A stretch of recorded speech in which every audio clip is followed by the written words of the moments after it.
ವ್ಯಕ್ತಿತ್ವ ಸನ್ಮಾನ್ಯ D K Shivakumar ಅವರು ನಾವು ಅತ್ಯಂತ ಹತ್ತಿರದಲ್ಲಿ ನೋಡುವಂಥವು. ನಾವು ಯಾಕಂದ್ರೆ ಹನುಮಂತಯ್ಯವ್ರನ್ನ ಕೇಳ್ತೀವಿ, ನಾವು ಎಸ್ ಎಂ ಕೃಷ್ಣ ಅವ್ರನ್ನ ನೆನಪು ಮಾಡ್ಕೊಳ್ತೀವಿ, ಹಾಗೆ ದೇವೇಗೌಡರನ್ನು ಕೂಡ ನೆನಪು ಮಾಡ್ಕೊಳ್ತೀವಿ ನಾವು. ಆದರೆ ಡಿ ಕೆ ಶಿವಕುಮಾರ್ ಮಾಡಿದಂಥ ಒಂದಷ್ಟು ಕೆಲಸಗಳೆಲ್ಲ ನನಗೆ ಗೊತ್ತಿದ್ದ ಹಾಗೆ ನಾವು ಹೇಳುವಂಥದ್ದು. ಯಾವತ್ತೂ ಅವರು ಈ ರಾಜ್ಯಕ್ಕೆ ನಿರಂತರವಾಗಿ ಬೆಳಕಿರಲಿ ಅಂತ ಹೇಳಿ ಇಡೀ ಏಷ್ಯಾಕ್ಕೆ ಒಂದು ಅದ್ಭುತವಾದಂಥ ಪಾವಗಡದ ಸೋಲಾರ್ ವಿದ್ಯುತ್ತನ್ನು ಎಲ್ಲಾದರೂ ಕೊಟ್ಟಿದ್ದಾರೆ. ಡಿ ಕೆ ಶಿವಕುಮಾರ್ ಅವರ ಅದ್ಭುತವಾದ ಕಾರ್ಯಕ್ರಮ ಅಂತ ಹೇಳಿದರು. ಕೇಂದ್ರ ಸರ್ಕಾರ ಇದೇ ಮೋದಿಯವರು ಅವರನ್ನ ಅಭಿನಂದಿಸ್ತಾರೆ. ಒಂದು ಅದ್ಭುತವಾದ ಬಹಳ ದೊಡ್ಡ ವಿದ್ಯುತ್ತಿನ ಕೊಡುಗೆ ಎಲ್ಲ ಸರ್ಕಾರ ಡಿ ಕೆ ಶಿವಕುಮಾರ್ ಕೊಟ್ಟಿದ್ದಾರೆ ಅಂತ ಬೆಂಗಳೂರಲ್ಲಿ ಕಾಣದೇ ಇರ್ಬೋದು. ಅದ್ರ ಇವತ್ತು ಈ ವಿದ್ಯುತ್ ಇದೆ ಅಂದರೆ ಅವ್ರ ಕೊಡುಗೆ ಬಹಳ ಅಪಾರವಾದದ್ದು. ಹಾಗೆ ಈಗ ಗ್ರೇಟರ್ ಬೆಂಗಳೂರು ಮಾಡೋದ್ರ ಮೂಲಕ ಇನ್ನೊಮ್ಮೆ ಕೆಂಪೇಗೌಡರು ಕಳೆದಂಥ ಬೆಂಗಳೂರನ್ನ ಮತ್ತೊಮ್ಮೆ ಡಿ ಕೆ ಶಿವಕುಮಾರ್ ಅವರು ಕೆಂಪೇಗೌಡರ ಮಗ ಅವರು ತಂದೆ ಕೆಂಪೇಗೌಡರು ಅದನ್ನು ಮತ್ತೊಮ್ಮೆ ಅದನ್ನ ಪುನರ್ ಆವಿಷ್ಕಾರ ಮಾಡೋದು ಹೊರಟಿದ್ದಾರೆ. ಬಹಳ ಜನ ಟೀಕೆ ಮಾಡ್ತಾರೆ. ನಮ್ಗೆ ಗೊತ್ತಿದ್ದರೆ ಗೊತ್ತು, ಅವ್ರು ನೋಡೋದಕ್ಕೆ ಬಹಳ ಕಠಿಣ ಮನುಷ್ಯ ಅಂತ ಕಾಣ್ತಾರೆ. ಅವ್ರು ಎಷ್ಟು ಮೃದುಹೃದಯ ಎಷ್ಟು ಒಂದ್ಸರಿ ಅವ್ರ ಮನೆಯವರು ಟಿವಿಯಲ್ಲಿ ಮಾತಾಡ್ತಾ ಇದ್ರು. ಬಹಳ ಅದ್ಭುತವಾದ ವ್ಯಕ್ತಿತ್ವ, ಮಾತು ಕಡಿಮೆ, ಕೆಲಸ ಬೆಳಗ್ಗೆ ರಾತ್ರಿ 3 ಗಂಟೆಗೆ ನಾನು ಭೇಟಿಯಾಗಿ ಬೆಳಗ್ಗೆ 3 ಗಂಟೆಗೆ ಅವ್ರು 3 ಗಂಟೆಗೆ ರಾತ್ರಿ ಊಟ ಮಾಡ್ತಾರೆ. ಅವರು ಒಂದು ಅದ್ಭುತವಾದ ಕರ್ತೃತ್ವ ಶಕ್ತಿ ಅವರು. ಒಂದ್ಸರಿ ಈ ಜೋಗದ್ದು 4 ವರ್ಷದ ಹಿಂದೆ ಜೋಗ ಟರ್ಬೈನ್ ಹಾಳಾಗಿತ್ತು. ದಾಖಲೆ ಯಾವುದಿಲ್ಲ ಅಂತ ರಿಪೇರಿ ಮಾಡಿಸಿದವರು. ಅಷ್ಟು ಅದ್ಭುತವಾದ ಕೆಲಸ ಇದ್ದಿದ್ರೆ ಇವತ್ತು ವಿದ್ಯುತ್ ಮತ್ತೊಂದಷ್ಟು ವಿದ್ಯುತ್ ಹಾಳಾಗ್ತಾ ಇತ್ತು. ಹೀಗೆ 10 ಹಲವು ಜನಪರವಾದಂಥ ಕಾರ್ಯಕ್ರಮಗಳು. ನಾನು ಮೊದಲು ಡಿ.ಸಿ. ಬ್ಯಾಂಕಿನ ಅಧ್ಯಕ್ಷರು, ಮೊದಲು ಸಹಕಾರ ಸಚಿವರಾದಾಗ 14% ಇದ್ದ ಬಡ್ಡಿ ರೈತರದ್ದು ಕೂತು ನಮ್ಮೆಲ್ಲ ಡಿ.ಸಿ. ಬ್ಯಾಂಕ್ ಅಧ್ಯಕ್ಷರನ್ನು ಕರೆದು ಶಿವಮೊಗ್ಗಕ್ಕೆ ಬಂದು ಕೂತಲ್ಲಿ ಅದನ್ನ 11% ಇಳಿಸಿ 4% ರೈತರಿಗೆ ಬಡವಾಗಿ ಕೊಟ್ಟಂತ ವಿಶೇಷವಾದ ರೈತರ ಪರವಾಗಿ ಹೋರಾಟ ಮಾಡಬೇಕು. ಇವತ್ತು ರೈತರ ಬಗ್ಗೆ ನಾನೆಲ್ಲ ಒಂದ್ ಕಡೆ ನೋಡಿದೆ, ಕೆಲವು ಸಾಲ ಸಿಗ್ತಾ ಇಲ್ಲ, ಹಾಗೆ ಅದಕ್ಕೆ ಕಾರಣಗಳು ಬೇರೆ ಇದ್ದಾವೆ. ನಬಾರ್ಡ್ನ ಪುನರ್ತರ ಸಂಪೂರ್ಣ ಸ್ಥಗಿತ ಆಗಿದೆ. ಅದಕ್ಕೆ ರಾಜ್ಯ ಸರ್ಕಾರ ಆಗಲಿ ಅಥವಾ ಮುಖ್ಯಮಂತ್ರಿ ಉಪಮುಖ್ಯಮಂತ್ರಿ ಕಾರಣಕರ್ತರು ಅಲ್ಲ ಅನ್ನೋದು ಕೂಡ ಅವರು ಅರ್ಥ ಮಾಡ್ಕೊಂಡಿಲ್ಲ. ಇನ್ನೊಂದು ವೇದಿಕೆ ಇದೆ, ಅದು ನನಗೆ ಬಹಳ ಸಂತೋಷ ಹೇಳುವುದು. ಸಾಹೇಬರಿಗೆ ಬಂದಿದ್ದಾರೆ, ಅವ್ರು ಇದ್ದಾರೆ ಅಂದ್ರೆ ಈ ಸಾಮಾಜಿಕ ವರ್ಗಗಳಿಗೆ ಭವಿಷ್ಯದ ಮತ್ತು ವರ್ತಮಾನದಲ್ಲಿ ಪ್ರಥಮ ಭವಿಷ್ಯದ ನಾಯಕರು. ನಾವೆಲ್ಲ ಏನು ಕಂಡಿದ್ದೀವಿ, ಆ ದಿನ ಯಾವಾಗ ಬರುತ್ತೆ, ನಾವೆಲ್ಲ ಸಂಭ್ರಮ ಪಡುವಂಥದ್ದು, ಸಂತೋಷ ಪಡುವಂಥ ಇದನ್ನ ಬೇಗ ಬರಲಿ ಅಂತ. ಯಾಕಂದ್ರೆ ಸಂಕ್ರಾಂತಿಯ 2-3 ದಿನದಲ್ಲಿ ನಾವು ಇದ್ದೀವಿ. ಸಂಕ್ರಾಂತಿಯ ನಂತರ ಒಳ್ಳೆಯ ಶುಭ ಸುದ್ದಿಗಳು ಅವರಿಗೆ ಸಿಕ್ಕಿ ಅವ್ರ ಮೂಲಕ ಈ ಸಮಾಜಕ್ಕೆ ಒಂದು ಹೆಮ್ಮೆ ಆಗಲಿ ಅನ್ನುವಂಥ ಹಾರೈಕೆ ನಮಗೆಲ್ಲ ಗೊತ್ತಿದೆ.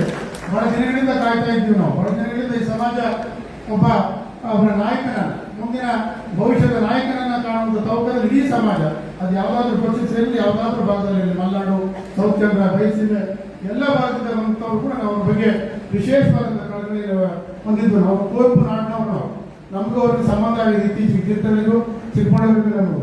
ಆದರೆ ಅವರ ತಿಳುವಳಿಕೆ ಇದೆ, ಅವರ ವಿಚಾರಧಾರೆ ಏನಿದೆ, ಈ ಸಮಾಜಕ್ಕೆ ನಾನು ಏನಾದರೂ ಮಾಡಲೇಬೇಕು ಅಂತಾಗಿ ನಾನು ಗ್ರೇಟರ್ ಬೆಂಗಳೂರಿನ ವಿಚಾರವನ್ನು ಪ್ರಸ್ತಾಪ ಮಾಡಿದ್ದೆ. ಇವತ್ತು JRM ರಾಯಪುರ ನನಗೆ ಬಹಳ ಸಂತೋಷ ಆಗುತ್ತೆ. ಅವರು ಅವರ ಶ್ರೀಮತಿಯವರು ಕೂಡ ಅವರು ಒಂದು ದಿವಸ ಶಿವಮೊಗ್ಗ ಬಂದು ರಾತ್ರಿ 8:30 ಬಂದರು, 11 ಗಂಟೆಗೆ ಶಿವಮೊಗ್ಗ ಬಿಟ್ಟರು, ಚಿಕ್ಕಮಗಳೂರು ಬುಕ್ಸ್ ಬಂದರು, ರಾತ್ರಿ 11 ಗಂಟೆ ಬೆಳಗ್ಗೆ ಹೈದರಾಬಾದಿಗೆ ಹೋಗ್ಬೇಕು. ಎಷ್ಟು ವಿಡಿಯೋದ ಶ್ರಮದಲ್ಲಿ ಪಾಪ ಅವರು ಅವರೇ ರಾಜಕಾರಣ ಇಲ್ಲ, ರಾಜಕೀಯಕ್ಕಾಗಿ ಅವರೇನು ಬರಲಿಲ್ಲ. ಈ ಸಮಾಜಕ್ಕೆ ಏನಾದರೂ ಮಾಡಬೇಕು ಸಾಹೇಬರಂತ ಉಪಯೋಗಿಸಿಕೊಂಡು ಮೊನ್ನೆಯಿಂದ 3 ದಿವಸ ನನಗೆ ಹೇಳ್ತಾ ಇದ್ದಾರೆ, ಸಾಹೇಬರು ಉದ್ಘಾಟನೆಗೆ ಅಂತೇಳಿ ಅಂತ. ಮೊನ್ನೆ ಉದ್ಘಾಟನಾ ಸಭೆಯಲ್ಲಿ ನಮ್ಮ ಪೂಜ್ಯ ಶ್ರೀಗಳು ಶ್ರೀ ನಿವಾನಂದ ಸ್ವಾಮಿಗಳು ಒಂದು ಮಾತಾಡಿದರು.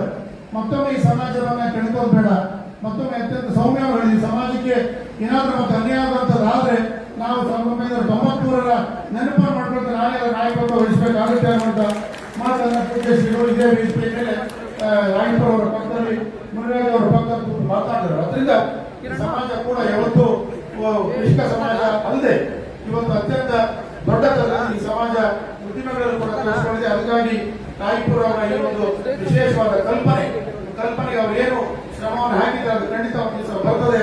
ನಿಮ್ಮ ಜೊತೆಗೆ ಸಾಹೇಬರು ಯಾವತ್ತೂ ಕೂಡ ಇದ್ದಾರೆ, ಬೆಂಗಳೂರು ಭಾಗ ಮಾತಾಡ್ತಾರೆ. ಮೊನ್ನೆ ಕೂಡ ಅವ್ರು ಫೋನ್ ಮಾಡಿ ನಿಮ್ಗೆ ಹೇಳಿ, ಇಲ್ಲ ನಾನು ಸಮಾರೋಪ ಪ್ರತಿ ನಿಮ್ಮ ಜೊತೆಗಿದ್ದ ನಿಮ್ಮೆಲ್ಲ ವಿಚಾರಗಳು ನೋಡ್ತೀನಿ ಅಂತ. ಅದರಿಂದ ನನಗೆ ಬಹಳ ಸಂತೋಷ. ಮತ್ತೊಮ್ಮೆ ಸಾಹೇಬರಿಗೆ ಮತ್ತು ಅವರು ಬಂದು ಜಯರಾಮ್ ರಾಪುರ್ ಮತ್ತು ಮುರುಘರಾಜ್ ಅಂತ ಎಲ್ಲ ಯಾರ್ಯಾರು ಶ್ರಮಿಸಿದ್ದಾರೆ ಎಲ್ಲರಿಗೂ ಧೈರ್ಯ ಕೊಡುವಂತ, ಬೆನ್ನೆಲುಬಾಗಿ ನಿಲ್ಲುವಂತ ಕೆಲಸಕ್ಕಾಗಿ ಬಂದಿದ್ದಾರೆ.